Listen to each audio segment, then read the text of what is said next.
Today's show is sponsored by the ABV Barrel Shop.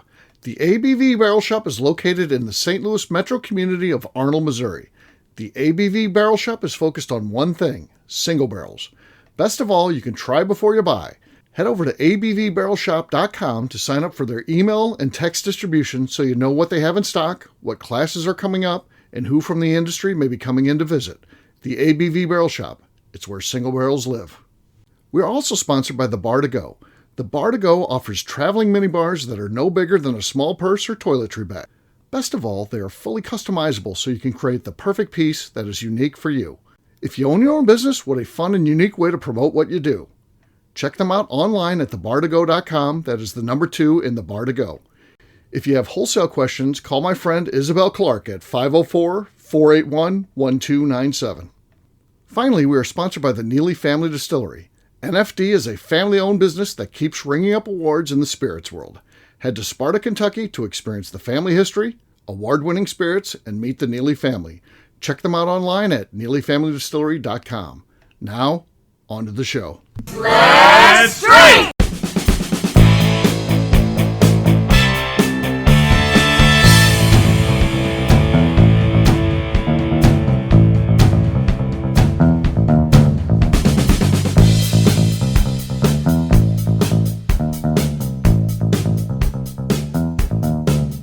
Welcome to the Bourbon Daily, the podcast about everything bourbon delivered to you every day of the week. Today on the show, we talk about the ultimate betrayal, cruise ship aged bourbon from Jefferson's. My name is McNew. Please join me in welcoming my co-host, Steve Akeley, along with our special guests, Justine Mays, Matt Welge, and Linda Modica. Hey gang, what's up? Hello. Hey, so yeah, we're going to be talking today about this new product partnership between Jefferson's and Holland Cruise America. We'll get to that after the break. For right now, though, McNew said there's something she wanted to talk about. What is that, McNew? Yeah, so did you guys see that there were 12 tons of Kit Kats stolen? Yes. While they were in transit. And I just need to know, like, how does that happen? Like, I'm trying to wrap my head around it. I don't understand it. That's a lot. That's a lot. Yeah. Who needs that many Kit Kats, and what are you doing with them? But the company for Kit Kat, they were like, oh, scan your barcode. We can tell you if it's one of the stolen ones. So now I think people are out there looking for stolen Kit Kats like it's a damn golden ticket or something. Like, Right. They want the hot ones. It's fascinating to me. This has opened up a whole new Kit Kat world for me because I didn't know about Kit Kat. Kit Kat came from a small brand that sold out to a company. And that company, the former company had licensed with Hershey's for distribution in America. And the new company has to honor that. So Hershey doesn't own Kit Kat. I just thought Kit Kat was a Hershey's candy bar. It is in America under license, but it's not their company. Anywhere else, see all these ones we see in Japan, all the different birthday cake flavored ones and all the crazy stuff they do. That has nothing to do with the American Kit Kats. Oh, that's why they get better stuff than us. Yes, yeah, they do. I've been doing some research on this. Kit Kat is the second largest selling candy bar in the world, but it makes sense. You look at when there's 1,000 different kind of Kit Kats, that's a lot of candy bars they're selling. You go to Japan. My daughter went to Japan. She said, like, there's stores that just sell Kit Kats. There's so many different Kit Kats, so it's crazy. So yeah, I wonder where they fall in America. I bet you Kit Kat is still popular here, but probably closer to like number 10 than number 1. It is. So it's one, like, if you went trick-or-treating, like, you're excited to get a Kit Kat in your bag, but if you go to the gas station, that's not really what you're picking up. McNew, you nailed it. I think the little fun size when you're a kid, yes, it's a nice little treat, but I've never picked up a Kit Kat when I'm road tripping. I'll grab a candy bar a lot of times, and I'll mix it up, but never has it been a Kit Kat, ever. I've never consciously decided to buy a Kit Kat. Like, they're good, they're great. If someone gave me one, I'm excited. Right. Not like what I'm It's not a bad candy bar, but it's just nothing I seek out. It's a weird mode to be in, right? It's just, yeah. I'm sure it's somebody's favorite somewhere. I buy Kit Kats. Okay, well, we're not criticizing. With you at Target. Okay, I apologize. I apologize. I'm not ripping on Kit Kats. Nothing I said was bad against Kit Kats. No. You are picking a Kit Kat. If you're like, do you want a Snickers or a Mr. Goodbar or a Kit Kat? You're picking a Kit Kat. Yeah. I mean, occasionally, not every single time, but Yeah. I switch it up. Okay. Justine, would you ever like eat all four? Like, just like keep them all together and like just Yeah. Do you break? Do you like break one how off, or like the yeah. savages, like they say the savages just keep it all together. That's and, how they eat their Kit Kat. just Huh? eat it like They one. don't break off one individual bar. No, Right. I break it off. Okay. Okay. You have What? to break it off, right? I mean, Yeah. Well, savages I don't. feel like if you're trying to put all 4 of them in your mouth, that's like trying to eat a freaking club sandwich at a restaurant. You have to unhinge your jaw in order to do You it. do. Because Okay. it's wider Okay. than your mouth is. And then I'm just going to let all that go. I'm not saying, audience, fill in your own jokes right there. That's you don't need me. Just do your own jokes. Enjoy. We'll have a little quiet time here. Just leave a little quiet so they can write their own jokes and laugh at them, and then come back with us. Okay. All right. I think we're good. I think they enjoyed that little segment where we allowed them to kind of put together their own jokes there. Let's go top 4. Road trip. It's got to be specific for road trips. Gas station, candy bar purchases. I need to hear 4 that might be a possibility. I'm not asking you to rank them because it's a feeling, right? Sometimes I walk in, I don't have a number 1, a number 2, a number 3, and number 4. But let's talk about rotations. Let's go with 4 of them. We're going to start with Matt. Matt, what would be your 4? Yeah, so something with peanut butter, like a Reese's, like the fast break or just the regular cups. And then I'm a big fan of the Zero bar. Just a Okay. big nougat with the white chocolate. And It then seems like I would guess that too. I don't know why. But and then I don't know if they still make them, but there was a Take 5. It had like pretzels. the Take 5, yeah. I think they and still it make had those. caramel and had, and then last one, I would go with Payday. A Payday. Peanuts, energy. Yeah. Yeah. Oh, Meredith, I'm supposed to get a recipe where Meredith made this Payday bars. Oh my God, they're fantastic. They taste like the candy bar. Really good. Really good. She finally made that the other day. McNew, how about you? What would be the 4? You got to stop at 4. I have to ask, because it's not a candy bar, but it's candy. Do Twizzlers count? They're going to count, yes. Okay. It falls under the generic, even though they're not chocolate, what we might define as a candy bar. Yes, they're gonna No, count. it doesn't count. You ask what candy bar. That's why I was asking. Yeah, but they fit in. They fit in. That's like saying when the government says how much bourbon do we sell, they count in Tennessee whiskey, and then Tennessee whiskey says we're not bourbon. No. Well, it counts. So It counts. Justine, so I will throw Google in, search anything. Look, if you Google, I Google searched because I've been working on this. This one of the craziest things to me in the top 20 global selling candy bars, Smarties. How the fuck? Number 1, how are they even considered a candy bar? Number 2, who's eating Smarties that isn't a third grader? They can't be. They can't be. No, they're terrible. I eat Smarties. I do too. I I wouldn't don't. call it a candy bar though. yeah, so I was thinking candy bar has to be like a chocolate bar or something. No. The pull and peel Twizzlers are my ultimate Okay. road trip snack. I love the Sure. You're a bad driver anyway. Now you're pulling and peeling your goddamn snack as you're driving down the road. Perfect. You know how fucking boring driving is? That's how you pop a tire. That's to entertain me. So I love the pull and peels. That's fun for me. okay.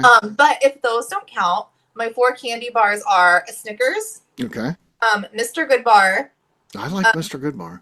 Hershey's with the almonds, not a regular Hershey's, Okay. and then Reese's. But also, like, is Reese's really a candy bar? Because that's a fucking Yes. I it get is they're a candy counting. bar. So okay, so those are my 4.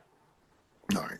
I'll go next. Reese's definitely is for me. That's going to be one, and it could be different things. They got a million different ones. They're like Pop-Tarts. There's a million different ones. I get a different feeling on a different day. It could be, but I'm just putting that as one. I am going to separate 2 M&Ms because there's only 2 M&Ms that I buy. I like the peanut M&Ms or I like the peanut butter M&Ms. It just depends on the day.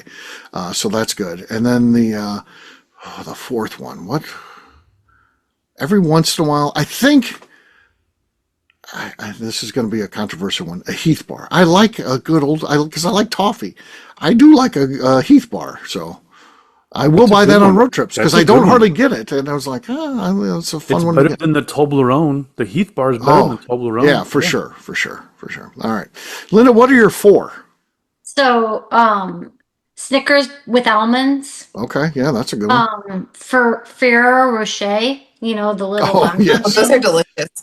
They're in the Um, like top 10 global sales. yeah, I love those. M&Ms, Okay, and then probably Reese's Pieces. okay, okay.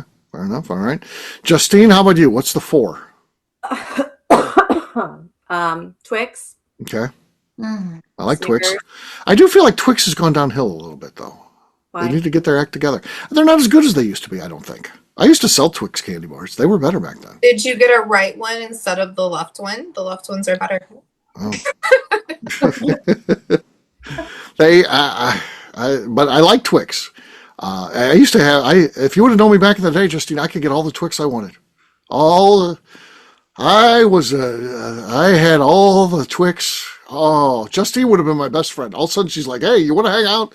I'm like, "Sure." She's like, "Hey, you got any of them Twix?" I feel like the caramel, was this thick on top of it, and now it's like just a thin little layer. Yeah, and if you have time on your hands, you could bite the caramel line first. All that off. The top's gone. Then you get the top, and then you work the sides because it's a little smaller bite. You gotta, like a chipmunk, get down to one side then the other, and then you almost have just a blank cookie. I would do that. Rather than working and filling out my sales paperwork, I would be working on it. That's what makes you a serial killer when you eat the Twix like a freaking. No, that's a normal person. That's a normal No. person. Yeah. No. All right. So Twix 1. What else? Now I forgot. Twix, Snickers, Okay. Almond Joy, Okay. and Kit Kat. And Kit Kat. Okay. All right. Okay. So Kit Kat made the list. Everyone has to follow this. Does anybody else think Butterfingers suck now? Like when I was, I do agree with you, thought McNew. they were fantastic. I talked about the Twix. Butterfingers used to be one of our best candy bars. They were so good. And it's not me that's changed. The Butterfingers changed, and they're Yes. not as good as they used to be. No, I only like the little bite-sized ones. Yes. The little Okay. bite-sized ones I think are better than the big ones. yeah, Okay. the bite size still have the correct ratio of whatever they were doing. The big ones now are horrible. I think that you often don't get them, and everything's like king size and all this shit. And I agree, those are just horrid with Butterfinger. They've made the regular size one. It's almost down to the ones we used to get, the fun size. So I think those are still okay. But again, I do think they've slipped. They're just not the same as they used to be. No, like 10 to 15 years ago, I loved a Butterfinger. That would have been in my top 4. But now, anytime I get one, I'm like, that was fucking disappointing and just hard to bite into and just not a good experience. Like, Right. I don't know how they run them, but they did. They ruined them. Ruined it. They ruined it. Just gets stuck in your teeth, and it's so annoying. It can't. It gets in your dental work. Yeah. It really does. It gets in your grill. So it's not good. It's not good. Sitting around eating Emo's pizza and Butterfingers. That would be bad for you. That'd be a bad teeth day, right there. There you go. All right. On that note, what's that, Justine? Because you have fake cheese. It's not fake cheese. It's very real. It's delicious. And Justine wouldn't even try it the other day, so she refused. I mean, it might have plastic in it. Steve thinks that he is converting me I am. because I had Provel cheese on my salad. Yeah, and I liked it. Yeah, the But conversion has started. I don't like it in the melted form, Right. but I like it in the shredded. This is like someone who says, "I don't like bourbon," and then you're like, "Okay, I'll order drinks then. Let's not do bourbon. Let's get her an old fashioned, and I'll take a Manhattan." And then you try those. You're like, "Now this is what I'm talking about. I like these." Yeah. Okay. Yeah, maybe you do like bourbon a little bit. She's found she likes Provel now. So yeah. So I she's. Googled I just Googled Provel cheese because I didn't know what it looked like. Why does it look like a stick of butter? I don't know what you're talking. It doesn't look like a stick of butter. It does. Why does it look like that? I don't know what you've got there. I'm not sure what that I is. just said Provel cheese, and that's what it looks like. There's not a lot of color.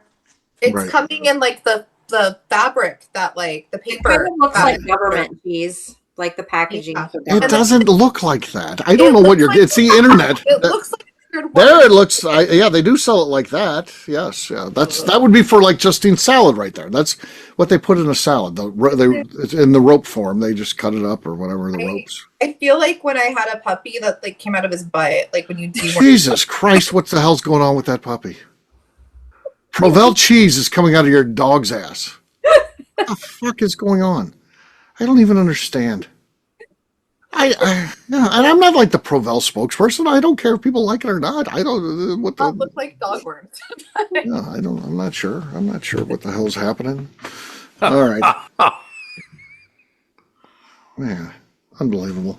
Banned from St. Louis forever now because you guys are weird about this cheese, and I'm like, We do like the cheese. We like the cheese. At least we don't like that thing with whatever that breaded thing is that's this big, and they put a little bun on there that they do in McNewstown. they can take my Indiana card for that because that's some dumb shit. Like I don't know why either. The tenderloin, the Indiana tenderloin is like the size of your head, and you get like a hamburger bun on it. They still put a regular hamburger bun, even though it's like this big, and then there's little buns right in the middle. Yeah, and it's so big, it comes, it's across the plate, and it touches the table. Yeah. It touches the table. I don't want anything that's touched the table. That's too hard to eat, too. And people, too much work. There's actually a tenderloin trail, and people seek these out, and I don't understand it. I'm like, you guys are embarrassing to the state, but it's a state thing. Trail. It's a whole thing. I don't get it. I don't claim that part, but. Well, there you go. There you go. All right. On that note, guess what, gang? It's time to drink. What is everyone drinking? Let's start with... Let's start with McNeil. McNeil, what do you got there? Old habits. Jefferson's? Nothing. Literally nothing. All right. Matt, you're next. Right now we have nobody on the board. Gonna open her up. Got a J. Henry straight rye, Wisconsin straight rye. That was nice. That was nice. All right, Linda, you're next. Old 55. All right. Not much going on there. Matt's got the lead. Justine, you're next. What do you got? I have Bardstown Bourbon Company rye. Okay. That was really good. That's our lead. I'm going to show Linda how to pop an old 55 cork. All right, let's see what we got here. Here we go. Well, that was about at Linda's level there, so I taught you nothing. I learned nothing. I learned myself. Who got the lesson was me. The master became the student. So cheers, gang. Cheers. Cheers. All right, we'll take a quick break, and then when we come back, we're going to be talking about cruise ship bourbon. I'm as excited as can be. We'll do that in just a few.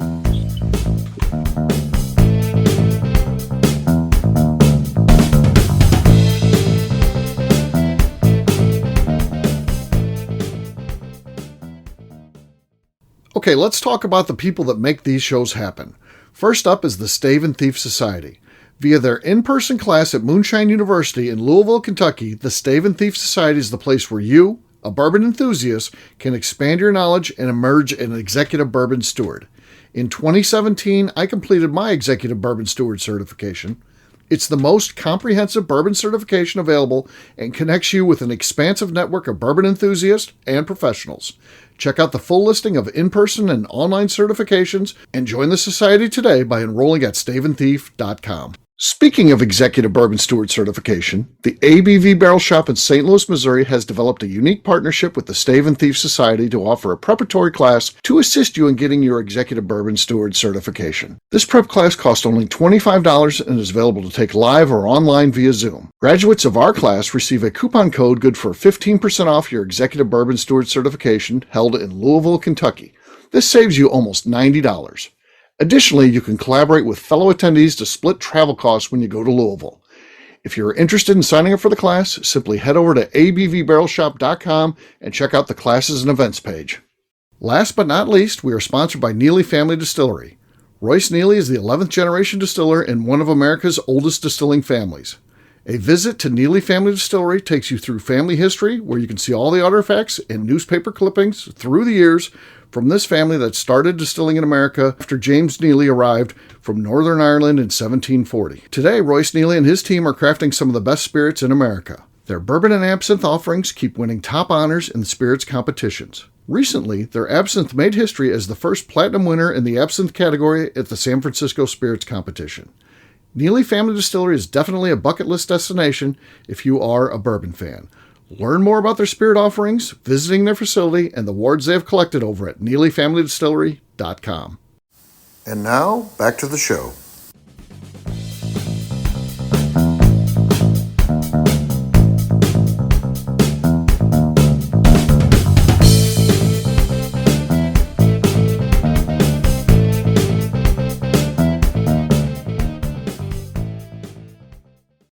My teeth doesn't like ice cream. This is McNew, and you're listening to the Bourbon Daily. That's a pro. That's a pro right there. Take McNew. Welcome back to the Bourbon Daily. Today we are talking about Jefferson's aging bourbon on a cruise ship. Yes, we are. So it feels like Jefferson's is doing a parody of itself. They have been doing the ocean for a long time, and they get heat about it. Is it a gimmick? Can people taste the salt from the seawater? And they curate this whole thing, where it goes across the equator so many times and it's back and forth and all these different regions and different weathers and all this. And they really add some validity. At least they try. I don't know that they convince everyone, but they add some seriousness to the product that they call Ocean. It's been very successful. I think that most bourbon fans have heard of Jefferson's Ocean. So it's certainly a thing, and that's not easy to do. And now they've partnered with Holland America, this sounds like a cash grab, to put it on a cruise ship. Now, a cruise ship, for like one journey, it's not like it's that much time. Cruise ships notoriously, what they're talking about with these other ones, they're going into rough seas and all this. Well, I mean, the cruise ships, for the most part, where they're traveling through the Caribbean and the Bahamas, where they're talking about these cruise ships are going to go, there's not that sort of rough waters. It's a short journey. It's not out there for 6 months or whatever. I feel like this is not a good move. I feel like it's. I get what they're doing, because I'm sure where they're going to be selling this is, guess where? Probably on the cruise ships. They have a built-in audience that's going to be then drinking this, but it doesn't seem like it should be out there and out front. This is, press releases about it and all that, and it feels kind of embarrassing to me, like a jump the shark moment, right? The article did say that, right? They're going to sell them first to the people that are on the cruise ship, and then possibly sell them if there's some left over. Is that the idea? Yeah, that's what I was understanding. And they said they will sail for at least 6 months. So I think these barrels will be taking multiple journeys on these ships. Mm-hmm. So it's a fleet of 11 ships, and every ship gets its own barrel. So it's like their own single barrel that they're getting, which I guess is kind of cool. But if they're only aging it on there for 6 months, I can't imagine that's going to be great. But, So, I would think it would have to be like pretty deep into the bowels of the ship too, because it's like, if you've ever been on a cruise, everywhere is so humid. So like feels like it would be like the absolute worst place to age bourbon, in my opinion. Okay. yeah. And it looks like they're trying to also do like onboard activities to be like, hey, we have this barrel, come learn about bourbon. Like they're trying to do activities with it. So many activities. Yeah. I think that if it's aged for a while, like in a rick house, and then they put it on for a short period of time and want to do like activities around it, I guess it would be kind of cool. I just don't think it's any more cool than if they set a barrel in here and I'm like, oh, this was also podcast age, because how many shows we've done where I'm the group was in and we're doing podcast. To me, the cruise ship bourbon is the same as that. It's like it caught all of our voice waves. Like, I think if you're a person who likes cruises, then it's probably cool. But you don't like cruises, so I don't like cruises. That's true. That isn't going to appeal to you. Not every gimmick is going to appeal to everybody, but I'm sure they have a crowd for it. Okay. As long as they would refer to it as that, as a gimmick, I would be like, okay, well, you're admitting it. I think that they should put a barrel on one of those crab boats that go through the Bering Sea. Oh, yeah. Now that's up and down. Yeah. Or the North Sea. I got involved in North Sea TikTok for a while. That is a terrifying place. The way the waves hit, like, pull over. That's crazy work. The North Sea is a terrifying place. They should definitely put a barrel on that. Okay. I got involved in North Sea TikTok. I never thought I would ever hear No, someone say I that didn't before. think. I never thought That's I heard amazing. those words get put together. Actually, that's Now, because I that's said it and you heard it, your phone is going to put you on board with Yeah, some I'll have North Sea. North Sea yeah. content. It's North terrifying. Sea TikToks. right. My bitch with this, it gets back to the episode we just had. I feel like there are people that are going to buy these just because they were on the cruise ship. Yes, And they're not even going to be bourbon fans. And true. I feel like there are enough people out there who really love Jefferson's Ocean who are going to be like, why can't I get a bottle of this? I didn't go on the cruise ship, Right. but I'm a Right. fan of I'm a fan of that brand. Now I can't get these bottles. I just feel like it's misguided. Misguided and hokey to me. It just, I don't know.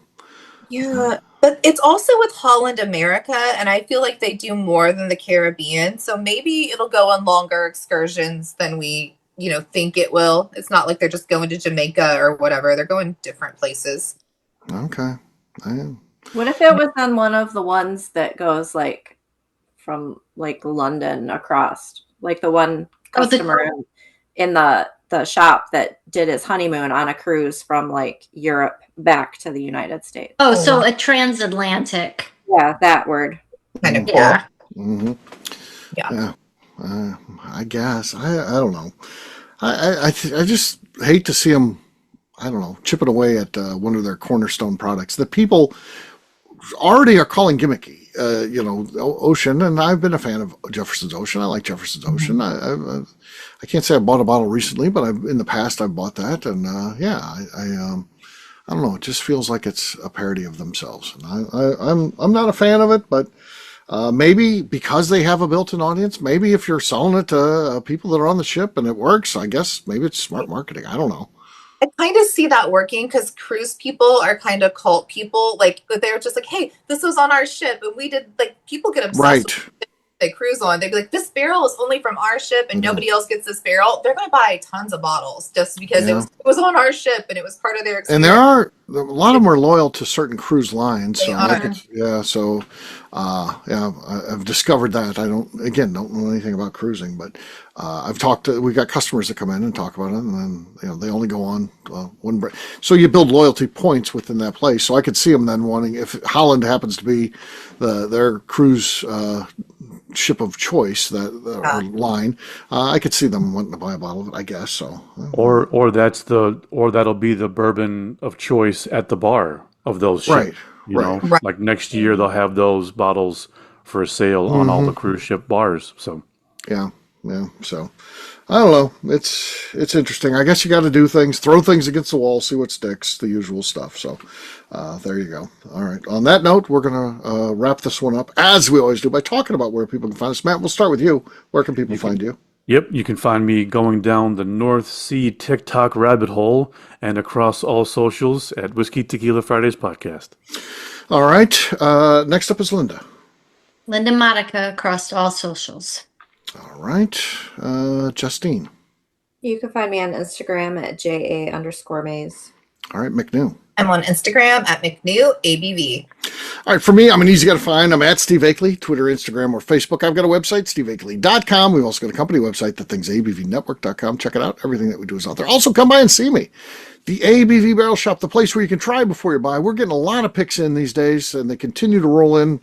9 this past week as we record this. At least 2 or 3 scheduled next week. No. Next week is more than that. Next week is 8 scheduled. We'll see how many we end up getting. So should be a fun week. So come by and see us. There's a lot going on. ABVBarrelShop.com. McNew, anything else to say before we get out of here? I'd like to remind the audience to please give us a 5-star review that includes comments. It helps new people find the show, which is very important to us. And if you like what we're doing, we ask that you please visit our Patreon page at patreon.com/the ABV Network. Great job today, gang. For audience, we'll have a brand new show for you tomorrow. Looking forward to that. Until then, take care, everybody. See ya. Bye. Cheers. Bye. Peace.